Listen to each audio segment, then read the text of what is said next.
स्वागत है आप सभी का आपके अपने YouTube channel Geeta's corner estate commerce में।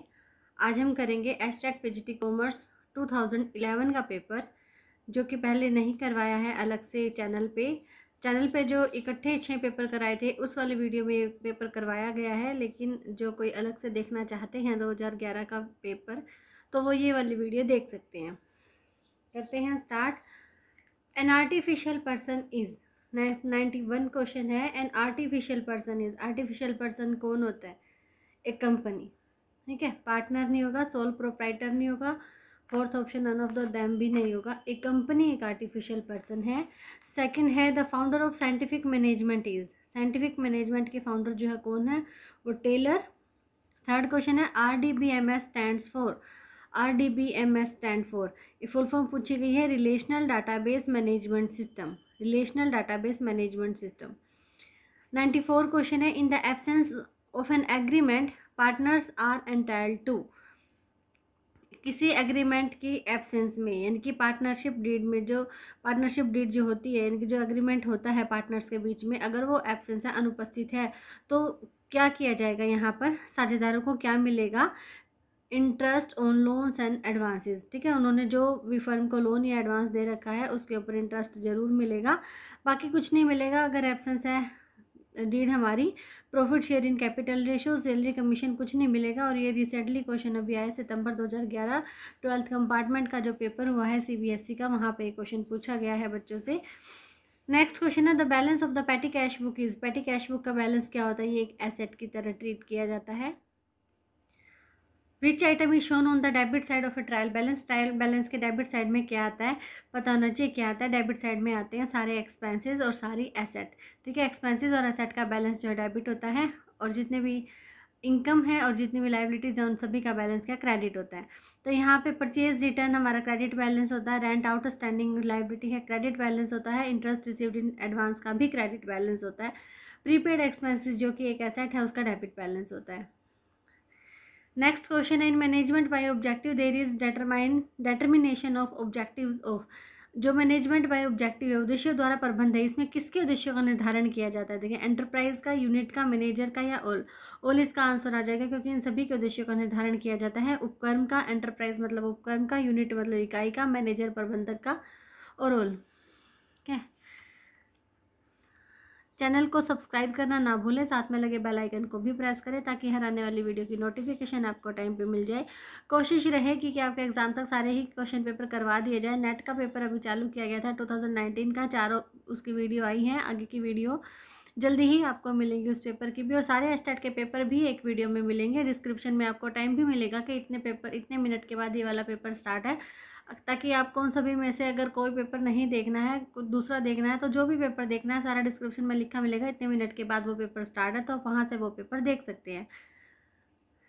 नेक्स्ट क्वेश्चन है, इससे पहले भी हमने अपने चैनल पे सारे पेपर वाली एक वीडियो करवाई है, लेकिन उसमें 2020 का पेपर नहीं है, उसमें KVS 2018 का पेपर इंक्लूड है।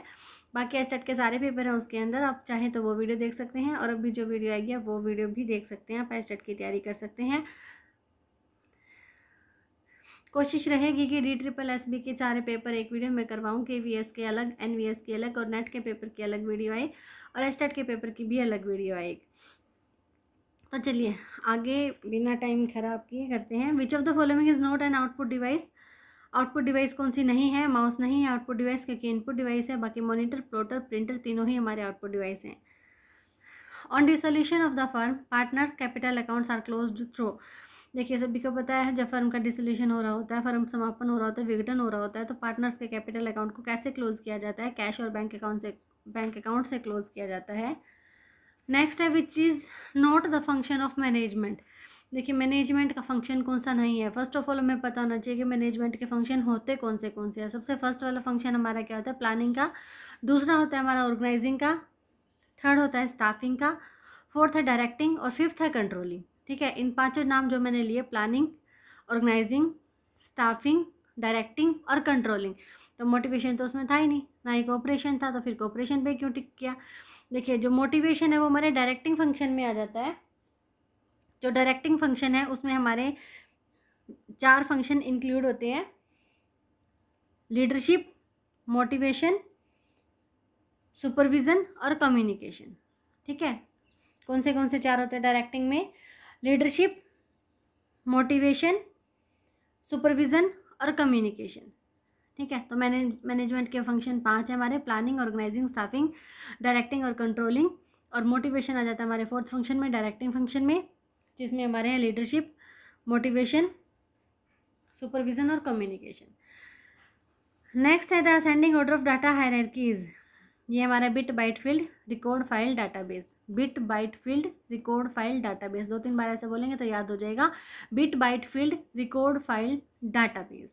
Next question, next consumer protection act was introduce in 1986। जो कंज्यूमर प्रोटेक्शन एक्ट है वो 1986 में इंट्रोड्यूस किया गया था, लेकिन अभी क्या है, कुछ और फैक्ट इसके साथ जुड़ गए हैं। एक बार देखते हैं, सारे हमने DSSB का पेपर करते हुए भी सारे डिस्कस किए हैं, आज एक बार फिर से करते हैं।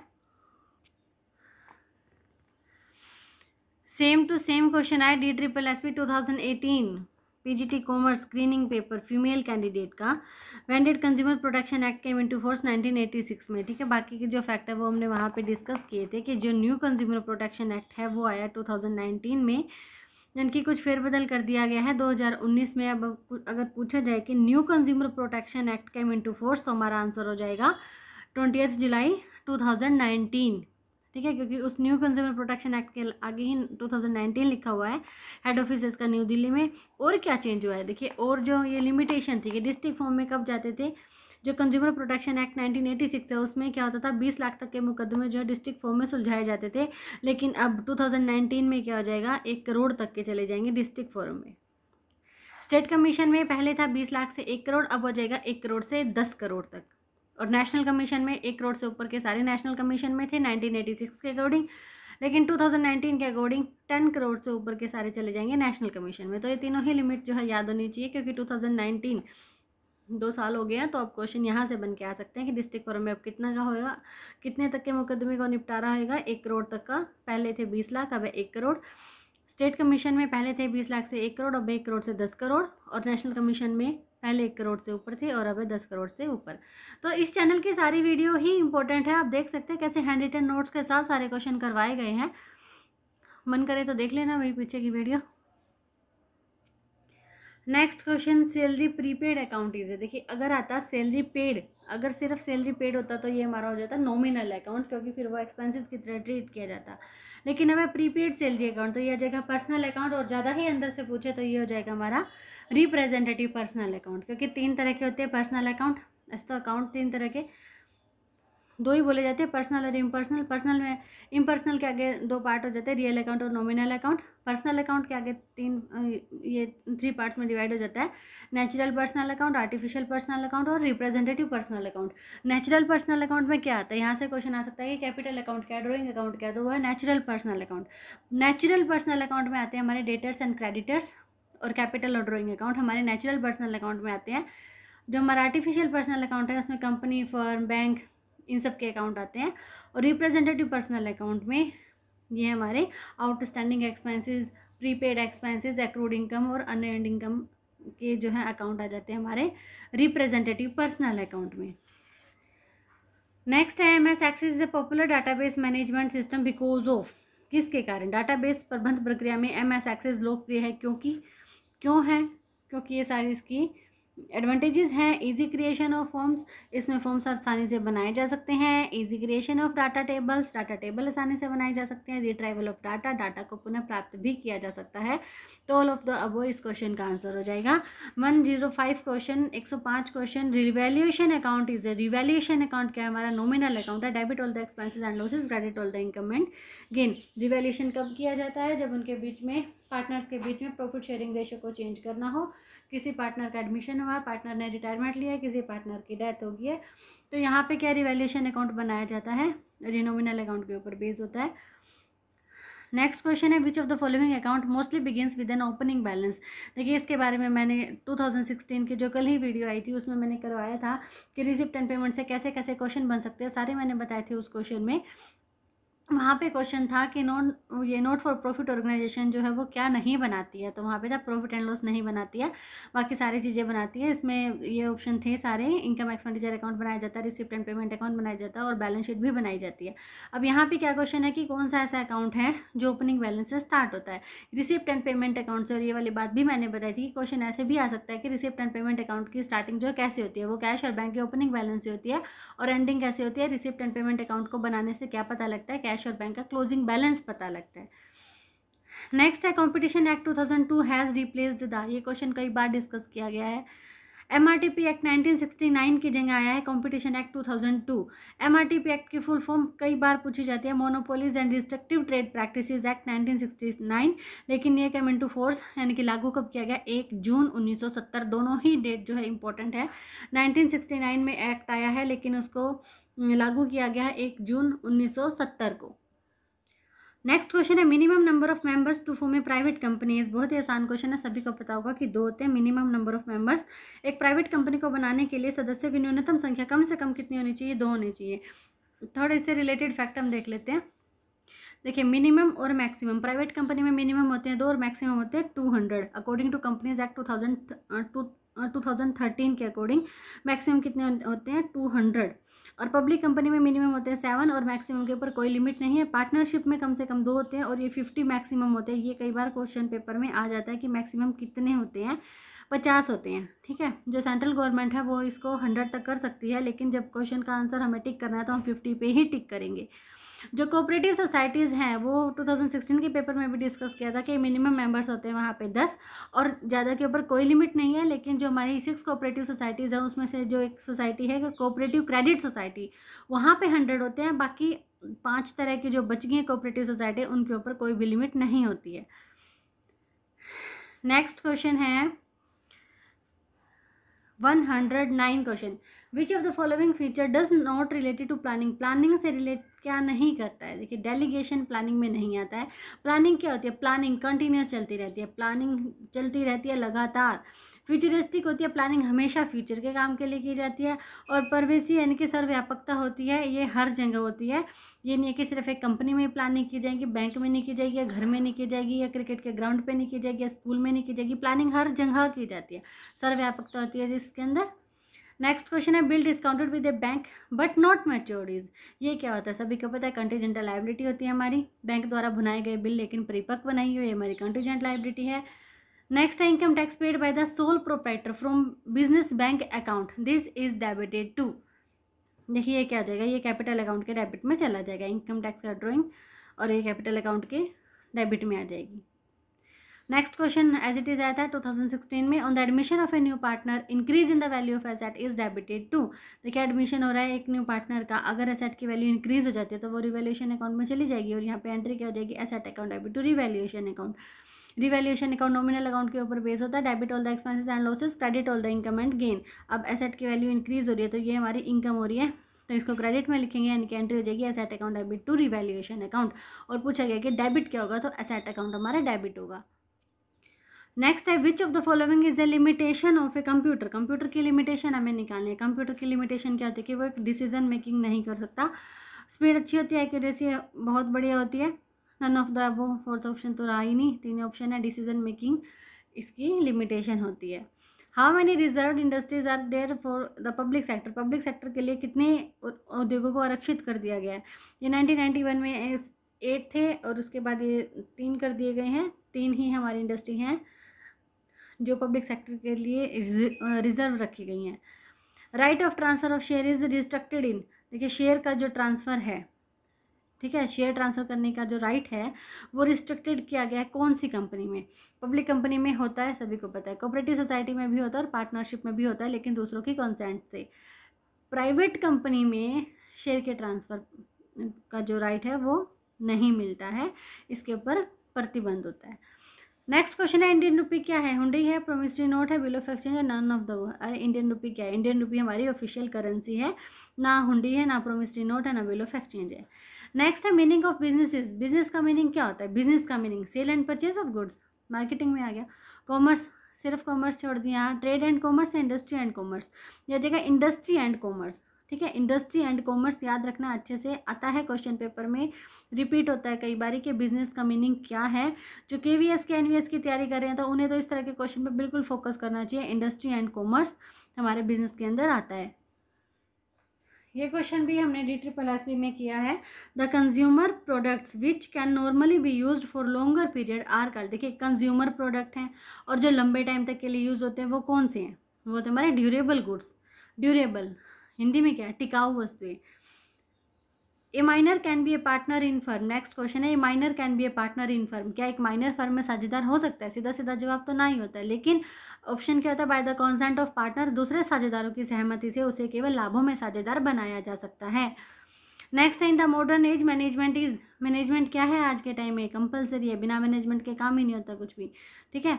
नेक्स्ट है, fixed cost are those cost which fix हो गई हैं, डू नॉट वेरी, यानी कि जो ऊपर नीचे नहीं होती, जिसमें परिवर्तन नहीं होता, जो फ्लक्चुएट नहीं होती विद लेवल ऑफ प्रोडक्शन कम ज़्यादा होने पर, जिसके अंदर कोई फ्लक्चुएशंस नहीं होते हैं, जो स्थिर रहती हैं वो फिक्स कॉस्ट होती है, स्थिर लागतें होती हैं। Which one of the following is correct. Next question में एक स्टेटमेंट जो है करेक्ट स्टेटमेंट वो हमें चूज़ करनी है। देखिए यहाँ पे जो है वो परचेजेस के इक्वल पूछा गया है। ये वैसे फॉर्मूला नॉर्मली होता क्या है, क्लोजिंग स्टॉक का होता है, opening stock plus purchase minus में cost of goods sold.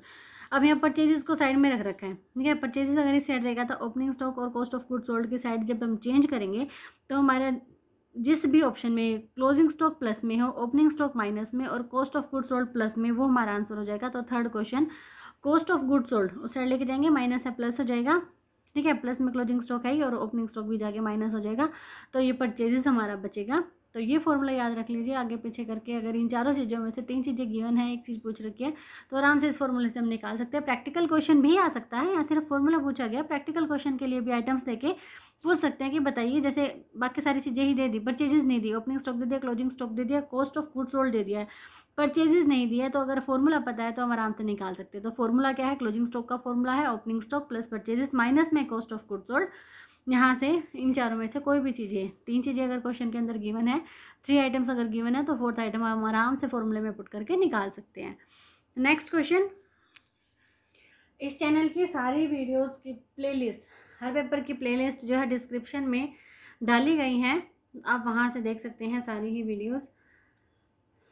Which is not an example of an accounting policy. देखिए अकाउंटिंग पॉलिसी का क्या एग्जाम्पल नहीं है, हिंदी में आसानी से समझ आ जाएगा। यहाँ पे गोइंग कंसर्न लिख के छोड़ दिया, कॉन्सेप्ट नहीं लिखा है, क्योंकि गोइंग कंसर्न तो कंसेप्ट होती है, हमारी पॉलिसी नहीं है।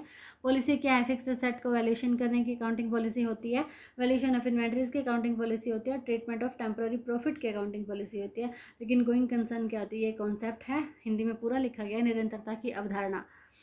नेक्स्ट क्वेश्चन देखिए, सेम टू सेम क्वेश्चन 2016 में आया। यहाँ है WTO केम इनटू एक्सिस्टेंस इन। WTO कब अस्तित्व में आया, 1 जनवरी 1995 को।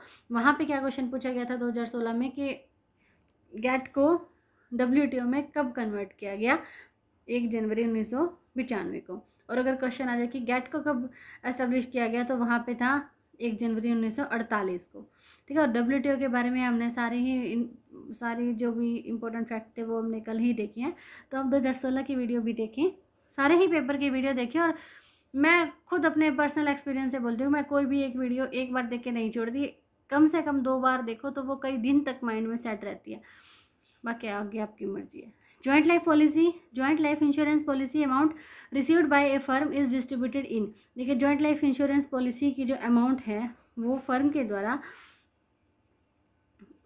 द्वारा कौन से अनुपात में बांटी जाएगी, old profit sharing ratio of partners, साझेदारों के पुराने लाभ विभाजन अनुपात में, यानी कि ओल्ड पार्टनर्स में बढ़ जाएगी, ओल्ड प्रॉफिट शेयरिंग रेशियो में। Prospectus should be issued from its date of registration within. Prospectus यानी कि कंपनी को अपना रजिस्ट्रेशन के कितने दिन के अंदर प्रोस्पेक्टस जो है वो इशू कर देना चाहिए, 90 डेज़ के अंदर, 90 दिन के अंदर कंपनी को परिविवरण जो है वो इशू कर देना चाहिए पब्लिक कंपनी को, क्योंकि प्राइवेट कंपनी प्रोस्पेक्टस जो है जारी नहीं करती, वो पब्लिक इशू के लिए पब्लिक ऑफर करती ही नहीं है। Profession is related to, profession क्या होता है, देखिए प्रोफेशन स्पेशलाइजेशन होता है, ये हमारा विशिष्टता से संबंधित होता है पेशा, ठीक है। किसी भी स्किल के बारे में जब हमें स्पेशलाइजेशन मिलता है तो हम एक प्रोफेशन में आ जाते हैं। 128 क्वेश्चन है, which of the following errors are revealed by trial balance. Trial balance है कौन सी अशुद्धियाँ प्रकट हो जाती हैं। एक खाते में खतौनी करते समय गलत राशि लिखना, एक अकाउंट में ठीक लिख दिया, दूसरे में गलत लिख दिया तो भी ट्रायल बैलेंस है वो पकड़ा जाएगा। Wrong amount entered in A ledger account, ये पता लग जाता है ट्रायल बैलेंस से। दूसरा है omitting writing the balance of an account in the trial balance, तलपट बनाते इसमें एक खाते का शेष लिखने से रह जाना, तो ये भी पता लग जाएगा। और wrong totalling of subsidiary book की अगर टोटल ही गलत कर दे तो वहाँ से भी हमें पता लग जाएगा। तो ऑल ऑफ द इस क्वेश्चन के आंसर हो जाएंगे। नेक्स्ट क्वेश्चन है the term NGO is, NGO क्या है? Non governmental organisation, NGO means non governmental organisation. Next है when preparing a bank reconciliation statement, if you start with the debit balance as per cash book, then check issued but not presented within the period are। देखिए bank reconciliation statement के MCQ की video बनाई गई है, special commerce classes with Geeta ma'am वाले channel पे डाली गई है, आप वहाँ से देख सकते हैं। देखिए हर पेपर में क्वेश्चन आता ही आता है बैंक रिकन्सिलेशन स्टेटमेंट से। अब यहाँ क्या पूछा गया कि अगर आप स्टार्ट करते हो debit balance as per cash book, ये हमारे पास है कैश बुक और ये हमारे पास है पासबुक, कैश बुक ये पासबुक, ठीक है। मैच किसको करना होता है? कैश बुक के बैंक कॉलम को और पासबुक को। ये वाली जो साइड है वो इस साइड के इक्वल होनी चाहिए और ये वाली जो साइड है वो इस साइड के इक्वल होती है। तो यहाँ पे लिखा कि चेक इशू, चेक तो इशू कर दिए, यानी कि जो कंपनी के पास कैश बुक है उसके बैंक कॉलम में चेक तो इशू कर दिए हैं, यहाँ पे लिख दिया है but not presented with in the period, और वहाँ पे नहीं गए। वहाँ नहीं गए तो क्या करते हैं, इसको अभी साइड में हम लिख देंगे, यानी कि हम प्लस कर देंगे। क्यों प्लस करेंगे? क्योंकि हम कैश बुक के डेबिट बैलेंस से ही चले हुए हैं, ये वाला बैलेंस हमारे पास गिवन है, तो अभी हम यहाँ पे इसको प्लस कर देंगे। क्योंकि अकाउंट में कोई भी गलती जब सुधारी जाती है तो अंकों पे अंक लिख के या उसको काट के नहीं सुधारा जाता। गलत डेबिट हो गया तो क्रेडिट कर दो, क्रेडिट हो गया तो डेबिट कर दो। अब यहाँ पे कैश बुक में या क्रेडिट में हमने लिख दिया है और वहाँ पे गई ही नहीं है वो वाली एंट्री, तो हम क्या करेंगे, इसको डेबिट कर देंगे, यानी कि इस बैलेंस में हम प्लस कर देंगे। नेक्स्ट है द कर्ता in joint in the family business has, कर्ता क्या होता है? कर्ता का क्या होता है? Unlimited liability. Other family members का क्या होता है? लिमिटेड लायबिलिटी, लेकिन कर्ता की अनलिमिटेड लायबिलिटी। नेक्स्ट क्वेश्चन है decision is the selection among different alternatives, निर्णय क्या होता है विभिन्न विकल्पों के मध्य चयन। ये किसने कहा था? This statement is of Peter F Drucker. Peter F Drucker की ये स्टेटमेंट है कि decision is the selection among different alternative. Next question है which of the following is not a component of database management system. Database management system का component कौन सा नहीं है? अकाउंटिंग ट्रांजैक्शन जो है वो डाटाबेस मैनेजमेंट सिस्टम का कंपोनेंट नहीं है। बाकी कंपोनेंट्स कौन से हैं? डाटा डिक्शनरी भी कंपोनेंट में आता है, एप्लीकेशन प्रोग्राम्स भी आता है। Next question the old profit sharing ratio among Rachit, Satish and Ram. Old ratio given है 3 पार्टनर्स का 2:2:1। न्यू रेशियो गिवन है रचित की रिटायरमेंट के टाइम 3:2 का, यानी कि 3:2 किसका? सतीश का और राम का। गेनिंग रेशियो निकालना है, गेनिंग रेशियो का फॉर्मूला अप्लाई करेंगे हम, न्यू रेशियो माइनस में ओल्ड रेशियो। सतीश का निकालेंगे पहले न्यू रेशियो 3/5, ओल्ड रेशियो 2/5, और फिर राम का निकालेंगे 2/5 माइनस में 1/5, तो दोनों का ही क्या आ गया? 1/5। इट मीन्स 1:1 हमारा ऑप्शन जो है वो बिल्कुल करेक्ट हो जाएगा। 134 क्वेश्चन का आंसर हो जाएगा ऑप्शन 2। देखिए फिर से रिसिप्ट एंड पेमेंट अकाउंट से यहाँ क्वेश्चन आया कि debit balance of receipt and payment account indicates. Receipt and payment account का जो डेबिट बैलेंस है वो क्या दिखाता है? वो दिखाता है cash in hand and bank balance on the date of calculation. ठीक है, अभी जो बैंक रिकन्सिलेशन का जो क्वेश्चन आया था वो भी तो ऐसे ही आया था ना कि हमारे पास गिवन है डेबिट बैलेंस, तो डेबिट बैलेंस क्या होता है?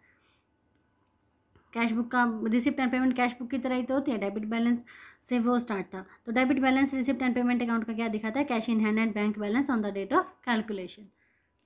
नेक्स्ट क्वेश्चन है हिडन गुडविल का। अब तो इस तरह के क्वेश्चन देना ही भूल गए हैं स्टार्ट में। A and B are partners in a firm with capital of ₹36,000 and 40,000। A और बी 2 पार्टनर है, 36,000 और 40,000 की उनके पास पूंजियां हैं। C was admitted for 1/3 share in the profits and bring ₹48,000 as capital. C आया है 1/3 हिस्से के लिए और वो लेकर आया 48,000 रुपये अपनी पूंजी के। Calculate the amount of goodwill of the firm. Goodwill कैसे निकलेगी? हिडन गुडविल का ये क्वेश्चन है। सबसे पहले सी की कैपिटल के बेस पे पूरे फर्म की कैपिटल निकालेंगे और उसमें से माइनस कर देंगे हम तीनों पार्टनर्स की कैपिटल, तो हमारे पास आ जाएगा हिडन गुडविल। तो देखिए सबसे पहले total capital of the firm on the basis of seize capital 48,000 के बेस पे जब हम कैपिटल निकालेंगे, capital of the firm on the basis of seize capital 48,000 multiply by 3/1 यह गया है 1,44,000। माइनस कर देंगे कैपिटल ऑफ ऑल पार्टनर्स, जिनकी सी की कैपिटल के बेस पे पूरे फर्म की कैपिटल 1,44,000 होनी चाहिए थी, लेकिन जब तीनों पार्टनर्स की कैपिटल को हमने ऐड किया तो वो आया 1,24,000। तो इट मीन्स क्या है? ये जो डिफरेंस है वो क्या है? हिडन गुडविल है। ठीक है, तो ऑप्शन सी जो है करेक्ट हो जाएगा। नेक्स्ट क्वेश्चन है, in 18th century the term entrepreneur was introduce by. अब क्वेश्चन ये भी आ सकता है कि the term entrepreneur was introduce by Richard Cantillon in which century. ठीक है, तो दोनों तरह से क्वेश्चन याद रखना है। 18वीं शताब्दी में साहस शब्दावली का प्रतिपादन किया था रिचर्ड कैंटिलोन ने एंटरप्रेन्योर को कब इंट्रोड्यूस किया, तो 18th सेंचुरी में। नेक्स्ट है, when entering field name how many characters you can type in maximum. Field name को टाइप करते टाइम आप ज़्यादा से ज़्यादा कितने कैरेक्टर टाइप कर सकते हैं? 64 कैरेक्टर टाइप किए जा सकते हैं। नेक्स्ट है, contingent liability are shown due to. Contingent liability जो है वो किस कारण से दिखाई जाती है? देखिए, full disclosure convention. Full disclosure convention क्या कहता है कि जितने भी सिग्निफिकेंट फैक्ट हैं वो सारे के सारे दिखा देने चाहिए, कुछ भी छिपाना नहीं चाहिए। तो इसी के कारण जो कॉन्टीजेंटल लायबिलिटी है, कॉन्टीजेंट लायबिलिटी यानी कि हो भी सकती है और नहीं भी, तो इसको भी बैलेंस शीट में दिखा दिया जाता है। तो कॉन्टीजेंट लायबिलिटी को किस कारण से दिखाया जाता है? फुल डिस्क्लोजर कन्वेंशन के अकॉर्डिंग इसको दिखाया जाता है। नेक्स्ट है, which of the following is a secondary storage device. ये है पेन ड्राइव। पेन ड्राइव होती है secondary storage device. Next question 141 question, the evolution of system approach of management was after यानी कि प्रबंध की प्रणाली विचारधारा का उद्गम हुआ था कब? 1950 के बाद, 1950 के बाद। नेक्स्ट क्वेश्चन है, X, Y and Z are partner sharing profit in the ratio of 2:1:1। X died on 30th June 2010 and profit for the accounting year ended on 31st December 2010 were ₹48,000। देखिए, बहुत ही इंपॉर्टेंट है ये देखना कि यहाँ पे जो ईयर दिया गया है वो फाइनेंशियल ईयर नहीं दिया गया, वो कैलेंडर ईयर दिया गया है। 31 दिसंबर को कंपनी अपने अकाउंट क्लोज कर रही है, वहाँ पे 48,000 रुपये का प्रॉफिट है। तो how much amount of profit will be credited to Axis account. X के अकाउंट में कितना प्रॉफिट जाएगा? एक्स की डेथ कब होगी है? 30 जून को, यानी कि कैलेंडर ईयर ये हमारा चला हुआ है, तो यहाँ पे 6 महीने वो पार्टनर रहा, तो यहाँ पे उसका हिस्सा कैसे निकालेंगे? 48,000 में से ये एक्सी शेयर ऑफ प्रॉफिट निकालेंगे 48,000 मल्टीप्लाई बाय 2/4। 2/4 का मतलब क्या है? उसका हिस्सा। एक्स था 2:1:1 के लिए, यानी कि 2/4 के लिए, और मल्टीप्लाई बाय कर देंगे 6/12। 6 महीने के लिए वो पार्टनर रहा है, तो ये 12,000 रुपये हमारा आंसर आ जाएगा। इसका आप कट भी करके दिखा सकते हो। ठीक है, accounting standard for fixed assets. देखिए, अकाउंटिंग स्टैंडर्ड की कोशिश रहेगी एक वीडियो लेके आऊँ, +1 अकाउंटेंसी वाले प्ले लिस्ट में उसको जोड़ देंगे। स्पेशल कॉमर्स क्लासेस वाली जो कॉमर्स क्लासेस का जो चैनल है स्पेशल कॉमर्स क्लासेस का, उसमें +1 अकाउंटेंसी की जो प्लेलिस्ट है उसमें ये चैप्टर जो है ऐड कर देंगे। इसमें अकाउंटिंग स्टैंडर्ड में जितने भी अकाउंटिंग स्टैंडर्ड पूछे गए हैं ना, एस्टेट में, DSSS में, KVS, NVS या नेट के पेपर में, ठीक है, अभी जो नेट का पेपर जो 2019 का चला हुआ है, इसमें भी करे थे हमने अकाउंटिंग स्टैंडर्ड 12, 16, 17 और 32। ठीक है, ये वाले जितने भी अकाउंटिंग स्टैंडर्ड जो एग्जाम्स में पूछे गए हैं वो सारे के सारे अकाउंटिंग स्टैंडर्ड हम करेंगे। तो अभी जो फिक्स्ड असेट का अकाउंटिंग स्टैंडर्ड है, ये अकाउंटिंग स्टैंडर्ड 10। नेक्स्ट है, the industries which are connected with extraction and production of natural resources are known as. ये क्या होता है? प्राइमरी इंडस्ट्रीज, यानी कि वे उद्योग जिसका प्राकृतिक संसाधनों के दोहन और उत्पादन से संबंधित होता है, वो होता है, उन्हें कैसे जाना जाता है? प्राइमरी इंडस्ट्री के नाम से जाना जाता है। नेक्स्ट क्वेश्चन सेबी 2016 में आया। सेबी का, SEBI was given statutory status on. उसको वैधानिक मान्यता कब दी गई? उसको वैधानिक मान्यता दी गई है 30 जनवरी 1992 को। 30 जनवरी 1992 को सेबी को वैधानिक मान्यता दी गई है। Level of management are 3, top level, middle level and low level. Next है, bill was drawn on 20 January for 1 month. 1 महीने के लिए लिखा गया है 2010 को। 2010 हमारा लीप ईयर नहीं है, तो यहाँ फरवरी में जो 28 दिन ही होते हैं, 29 जनवरी में अगर हम 1 महीना उसको आगे सरकाएंगे तो 29 फरवरी, लेकिन 29 फरवरी तो होती नहीं, लीप का ईयर नहीं है ना, तो ये 28 फरवरी को जो है 1 महीना पूरा माना जाएगा। और उसमें अगर हम 3 डेज ग्रेस डेज हम ऐड करते हैं तो हमारे पास क्या आ जाएगा? 3 मार्च मैच्योरिटी पीरियड आ जाएगा ये। नेक्स्ट है, partnership act formed in. Partnership act कब बना? 1932 में। नेक्स्ट है, the gold card scheme is announced for. ये क्वेश्चन भी रिपीटेड है, कॉम्पिटिटिव एग्जाम्स में आता है। एक्सपोर्टर्स के लिए, निर्यातकों के लिए स्वर्ण कार्ड योजना जो है घोषित की गई है। नेक्स्ट है 150 question, from which account 1 person can draw money as many times as he likes. एक बंदा कितनी बार पैसे निकाल सकता है? जितनी बार चाहे उतनी बार पैसे निकाल सकता है, करंट अकाउंट से वो निकाल सकता है। ये है आज के ये आज के 60 क्वेश्चंस हैं 2011 के पेपर के। वीडियो अगर पसंद आए तो लाइक करें, सब्सक्राइब करें चैनल को, साथ में लगे बेल आइकन को ज़रूर प्रेस करें, बहुत ही हेल्प करेगा आपके लिए ये channel. Thanks for watching this video and please share the video as far as you can. मिलते हैं नेक्स्ट वीडियो में। Till then bye bye.